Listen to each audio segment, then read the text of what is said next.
বন্ধুরা, আমি অপর্ণা। তোমরা দেখছো ব্লগার অপর্ণা এই চ্যানেলের পক্ষ থেকে তোমাদের অনেক অনেক অভিনন্দন আর আন্তরিকতা। তোমরা কেমন আছো? আশা করি তোমরা ভালোই আছো, আর আমিও বেশ আছি। আর আশা রাখছি ব্লগটি ভালো লাগবে। তো বন্ধুরা, সকাল সকাল মর্নিং ওয়াক করে অনেক কাজকর্ম করে নিয়েছি, আর তারপরে এখন বাসি কাজকর্ম সেরে বাসি নাইটি এবং ঘরে যেসব জামা কাপড়গুলো ছিল ভিজা, তো সেগুলোই মেলে দিলাম।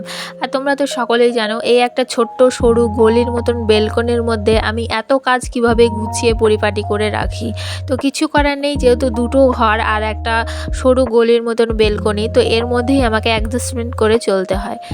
তো অ্যাডজাস্টমেন্ট আমাদের মেয়েদেরকে অ্যাডজাস্টমেন্ট ছাড়া চলা বড় দায়। তো যাই হোক, এখন সবজিগুলো কেটে নিচ্ছি, আর তার আগে ভাত এবং কড়াই গরম করতে বসিয়ে দিলাম। তো দেখো, এই যে কুমড়ো দিয়ে একটা পাঁচমিশালি ঘ্যাট আর আলু করলার ঝোল, তো এই রেসিপি আজকে করে একটা জায়গা চলে গেছিলাম। একটা জায়গা বলতে না বলার মতো বিশেষ কোনো কারণই নেই, তবুও এখন বলতে চাইছি না। যারা পজিটিভ মানে নিতে পারে না, তারা আবার নেগেটিভভাবেই নিতে পছন্দ করে, তো সেটা আমি চাই না, সেজন্য বলছি না। যদি সে কাজে কখনো সাকসেস আসি তো নিশ্চয়ই তোমাদের সঙ্গে শেয়ার করব। তো যাই হোক, দেখো এখন হচ্ছে তরকারিটা বসিয়ে দিচ্ছি, আর তার আগে যে কুমড়োর বীজগুলো না ভেজে নিলাম।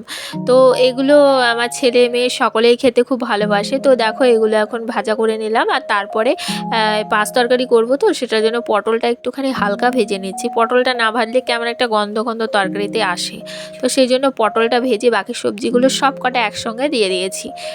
দিয়ে এখন ওই দিক থেকে এই দিক ট্রান্সফার করছি। তো এই আর কি আমার চলে পড়বো, তো কিছু করার নেই, যেহেতু ওই ছোটো ওভেনটা এতটাই মানে লো না, কি বলবো। তো কোনো রকম কাজ চালানোর জন্য দুটো একভাবে চালিয়ে দিই তাড়াতাড়ি করে, তাই। তো দেখো, এখন নুন হলুদ দিয়ে একটুখানি কষিয়ে নিচ্ছি, একটু আদা গ্রেট করেও দিয়ে দিয়েছি।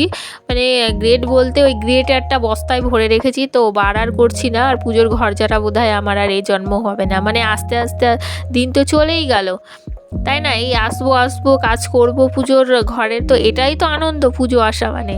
তো পুজো আসা মানেই চলে যা আসবো, ব্যাপারটাই হচ্ছে আনন্দের বিষয়, যে এই কাজটা করব ওই কাজটা করব, এটা কিনবো ওটা কিনবো, এটাই হচ্ছে আনন্দ। যাই হোক, সেটা যখন জীবনে আর নেই, তো সেটা নিয়ে আর বলেও লাভ নেই। এখন দেখা যাক কবে ঘরগুলো ঝাড়তে পারি, ব্যাস এইটুকুই। তো যাই হোক, এখন দেখো ওই কুমড়োর তরকারিটা নামিয়ে নিলাম, আর নামিয়ে নেওয়ার পরে করলা আলুর যে ঝোলটা রান্না করব সেটাই বসিয়ে দিলাম। তো এখন এটা হালকা ভেজেছি, বেশি খুব একটা আমি সবজি ভাজি না, বেশি ভাজলে কী হয় তার প্রোটিনটা চলে যায়, তো সেই জন্য খুব একটা ভাজি না। আর তারপরে ওই করলার ঝোলটা বসিয়ে দিয়েই না এখন এসছি জামা কাপড়গুলো ভাঁজ করে নিতে। জামা কাপড় বলতে এই যে নাইটির পিস আনা হয়েছে, কিন্তু তৈরি আর করা হচ্ছে না। ঘরে মেশিন আছে, তবুও ভাবো তৈরি করা হচ্ছে না, তাহলে না থাকলে কী অবস্থা হতো। যাই হোক, সব কিছুর জন্য প্রয়োজন কী জানো তো, ইচ্ছা। সেই ইচ্ছাটা যদি মরে যায় তাহলে কিন্তু কেউ কোনো কাজ করতেও পারে না, আর হয়ও না। তো ইচ্ছাই বোধহয় আমার নেই। তো যাই হোক, এখন দেখো এই বৃষ্টি হচ্ছে, তো সেই লুকটা একটুখানি শেয়ার করলাম। ঘরের কাজ করতে করতে বৃষ্টিটা ঝমঝম করে চলে এলো, তো ভাবলাম তোমাদের সঙ্গে একটু শেয়ার করি, তাই একটু শেয়ার করা। আর বৃষ্টি হলে পরে দেখো গাছগুলো যেন মনে হয় প্রাণ ফিরে পায়, একে তো সবুজ, আরও সতেজ হয়ে ওঠে, মানে সতেজ সবুজ হয়ে ওঠে। তো যাই হোক, এখন বালিশগুলো সরিয়ে নিলাম, দিয়ে বিছানাটা ঝেড়ে আবার জায়গা মতন সব রেখে দেবো। আর কতক্ষণ রাখতে পারবো জায়গা মতন তা জানি না, যতটা পারি চেষ্টা করি। তো দেখো, এখন বিছানাটা পুরো ক্লিন করে নিচ্ছি। আর ব্লু কালারের চাদর ছাড়া আমার মনে হয় আমার বেডে ভালো লাগে না, তো এই আর কি। আর এই যে এখন সবটা পেতে নিলাম, সবটা মিডিলে পেতে রাখলে কি বলো তো সুবিধা, বিছানার চাদরটা না একদম সরে নড়ে যায়, কিন্তু সেটা কিন্তু হয় না দেখেছি।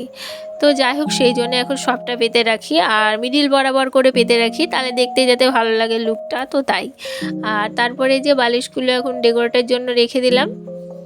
আর ঘরের এই বেডের লুকটা এখন শেয়ার করে দিয়ে এখন কিছুটা ডাস্টিং করে নেব, মানে যেগুলো চোখে পড়ছে ধুলো পড়েছে সেগুলোই, আর বাকি আদার্সগুলো কিন্তু ডাস্টিং করিনি। মানে এই আলমারিটা করেছি, আর এই টিভিটা, আর ফ্লাওয়ারগুলো রাখা থাকে যে চুলটা, এগুলো তো আমি রেগুলারই করতাম, এই গরমের জন্য করতে পারছি না, তো তাই। তো দেখো, এখন সমস্তটাই ঝেড়ে নিলাম, আর ফ্লাওয়ারগুলো একটু করে ঝেড়ে নিচ্ছি, কারণ খুব ধুলো পড়ে, বিশেষ করে টিন টালের ঘরে যতই পরিষ্কার করে যতই পরিপাটি করে রাখি না কেন, কোথা থেকে যে ধুলো আসে তো নিজেই জানি না। তো যাই হোক, সেই জন্য একটু খাটাখাটনিটা বেশি করতে হয়।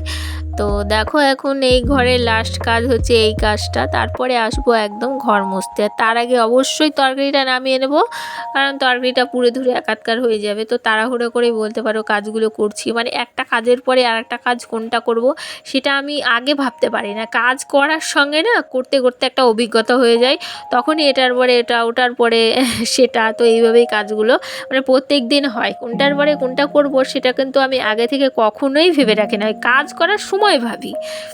যাই হোক, যে কাজ করতে করতে যখন অভিজ্ঞতাটা একটু বেড়ে যায়, তখন মনে হয় না এই কাজটা পরে এই কাজটা করলে লেট হয়ে যাবে, তার আগে এই কাজটা করলে হয়তো তাড়াহুড়ো হবে। তো যাই হোক, আর রান্নার পর্ব শেষ করে কড়াইটা সঙ্গে সঙ্গে মেজে নিয়েছি, দেরি আর করিনি।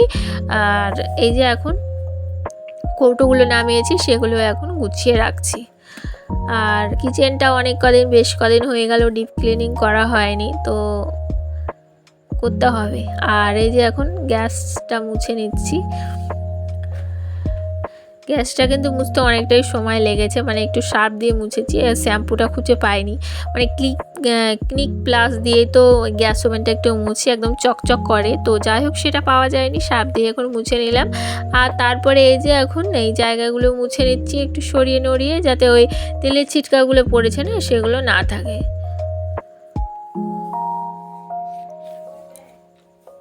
যতই আমি চেষ্টা করি না কেন তেলের ছিটেগুলো দূর করব, মুছে রাখবো, প্রত্যেক দিন রান্না করতে করতে কোথা থেকে যে উড়ে বয়ে এসে পড়ে নিজেই বুঝতে পারি না। তো যাই হোক, দেখো এখন এই জায়গাটা একটু চাকাচাক করে নিয়েছি, তো তাই এখন তোমাদের সঙ্গে শেয়ার করছি। আর তারপরে এখন লুকটা শেয়ার করার পরে না ঘরটা মুছতে চলে এসেছিলাম। মানে ঘর মুছতে মুছতে আবার পাড়ার একজন এসে হাজির। কি বলে জানো, বলে নাকি লালগোলার দিকে বন্যা হয়েছে। তোমাদের জানা থাকলে অবশ্যই কমেন্ট করে জানিও তো। সেরকম তো বৃষ্টি হচ্ছে বলে আমার মনে হচ্ছে না বন্যা হওয়ার মতো, মনে হচ্ছে এটা ফেক নিউজ। তো যাই হোক, তাই ঘর মুছতে মুছতে মানে প্রপারলি পুরোটা শেয়ার করতে পারিনি। তো যাই হোক, এখন এই বেলকনিটা মুছে নিচ্ছি, মানে বেলকনির নিচটা। তো এইভাবেই আমি আর কি কাজ করি, তাই এইভাবেই তোমাদের সঙ্গে শেয়ার করি। আর আমার কাজকর্মগুলো তোমাদের কেমন লাগে অবশ্যই কমেন্টে জানিও। এখন কিছু দেখছি আমি কিছুদিন যাব, তোমরা কিন্তু লাইক কমেন্ট শেয়ার কিছুই করছো না। তো যারা যারা এই কাজটি করছো না তারা প্লিজ এই কাজটি করে দিও। আর তারপরে একদম সন্ধেবেলায় এসেছি জানো, দুপুরে বলতে সকালে ওই ছেলেকে খাইয়ে দাইয়ে আমি না একটা জায়গায় গিয়েছিলাম। তারপরে 2টোর দিকে এসে নিজে খেয়ে দিয়ে একটু রেস্ট করছিলাম। তারপরে আবার ছেলেকে প্রাইভেট দিয়ে এসেছি। তারপর সন্ধ্যা লাগতে লাগতে ছেলে প্রাইভেট থেকে চলেও এসছে, আমি এদিকে রাত্রে ডিনারের ব্যবস্থা করছি। তো এইভাবেই চলে আমার জীবনযাত্রা বলতে পারো প্রত্যেক দিন। তো সেটাই তোমাদের সঙ্গে পুরোপুরি শেয়ার না করতে পারলেও কিছুটা শেয়ার করেছি, কিছুটা বলে দিলাম। আর তারপরে আজকে ডিনারে ছিল পরোটা আর ছোলার ডাল। তো এই ছিল আজকের রাত্রের ডিনার। তো এইগুলো ডিনার করেই ঘুমিয়ে পড়েছি। তাহলে চলো প্রতিদিনের কথাগুলো আর একবার বলে নিই, আর কিছু কথা বাড়াতে চাইও না। তো যারা যারা ওই আরও একবার আমি একই কথা বলছি, যারা যারা লাইক করছো না, কমেন্ট করছো না, শেয়ার করছো না, তারা please like comment share subscribe করে রেখো, তাহলে আমার ভিডিওর নোটিফিকেশনটি পৌঁছে যাবে তোমাদের মোবাইলে সবার আগে। তো আজকের মতো এইটুকুই, দেখা হচ্ছে আগামীকাল। ততক্ষণ তোমরা সকলে খুব ভালো থেকো, সকলকে নিয়ে থেকো। আজকের মতো টাটা।